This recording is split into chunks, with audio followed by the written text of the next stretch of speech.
Umndeni wase-Orange Farm ukhala-ke emathonsi ngokushona kwendodana yawo eneminyaka eyi-12 ubudala ekhubazekile. Umzimba wayo utholakale ulahlwe esigangeni ngesonto ekuseni. Lo mfanyana-ke selokhadu kamhla zingama-26 kuNhlolanja, kanti-ke ngemuva kokulahleka kwakhe kuvela ukuthi-ke umndeni wawulokhu uthola imlayezo ku-WhatsApp ifuna imali ukuze ezobuyiswa. Lo mndeni kuthi ufuna ubulungiswa waphinde-ke wagxeka namaphoyisa ngendlela alisingethe ngayo lolu daba. Usapho lukaSanele Gonzana obeneminyaka eli-12 nokhubazekileyo luqheleke inhliziyo kwaye lunenqwaba yemibuzo emva kokuba le nkwenkwana iye yalahleka ngomhla wama-26 kwinyanga ephelileyo ze wabhaqwa ngomhla wesi-5 kule nyanga ethwetya ethafeni eswelekile. Amapolisa first day Thursday leyo masifuna umntwana bangithembise ngama-sniffing dogs ukuthi kuzozwa ngama-sniffing dogs bese kuyalenja ikwazi ukubona ukuthi umntana ukuphi na, uyayibona. So angibona ngama-sniffing dogs abantu abomphakathi bebefuna ukungena door to door ukuthi babone ukuthi umntana mhlamba akekho ezindlini. Ngahamba ngaya esibhedlele eBhara, sasebhara kungena i-message efonini yami yenamba engingakwazi. Mama ngicela ufonele le namba. Inamba le yiyo umuntu ophethe umntanakho. Athi lo muntu ngudriver. Udriver lo othathe umntanakho, nginikwe umntanakho ukuthi umntanakho ngimbulali. So umntana lo mina angisingumbulali, angeke ngikwazi ukuthi ngibulale umntanakho.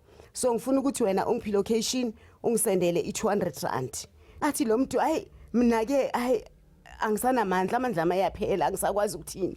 Bengithe ngithumelele i-200 sangisendela i-200 and engikufuna ukukuxelela kona umntanakho akasaphefumula. Ngithole kumenyezelwa ke ukuthi umntana nangu sifumana umntana emqa point lesigangeni emanzini lapho. Ziqenqelekile zanqumla umbombi Nyembezi kulomzali xa ebalisa ngendlela athi amapolisa asilele ngayo ukumnceda ukufumana unyana wakhe.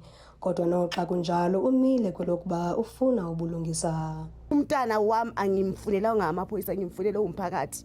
Yiba abantu ekufanele ukuthi ngithi kubo ngiyabulela.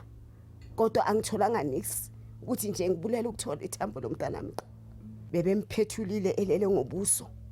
Ngimbone into engiyibonile engayitsho kuwo. Ngimbone echile. Inyawo ngathi ziyalenga right arm emlomeni ugcwele igazi. So asinasho ukuthi emlomeni akunawo amazinyo or akanawo, unali limi or akanalo. Ufuna labantu abenze isihlungu emntaneni wami bajeze bahlale impilo yabo yonke ejele. Bengajonganga ukuthi bangabulala umntanami ngesihlungu esinje. Anginanto engiyaziyo ukuthi mhlambe ngine-enemy, maybe ke mangine-enemy ezifihlile, but mina angina enemy engiyaziyo ukuthi ngiyalwa nayo ukuthi ngangenza into enje. Noma ngabe bengine-enemy bekufanele ukuthi ibulale mina not umntanami. Umama wale nkwenkwana ubuye wathatha ithuba wacangatha kwiinkumbulo zonyana wakhe esithi ebehlala enoncumo ngalo lonke ixesha. Kwiindaba zeSoweto TV ndinguNomzabalazo Mduka e-Orange Farm.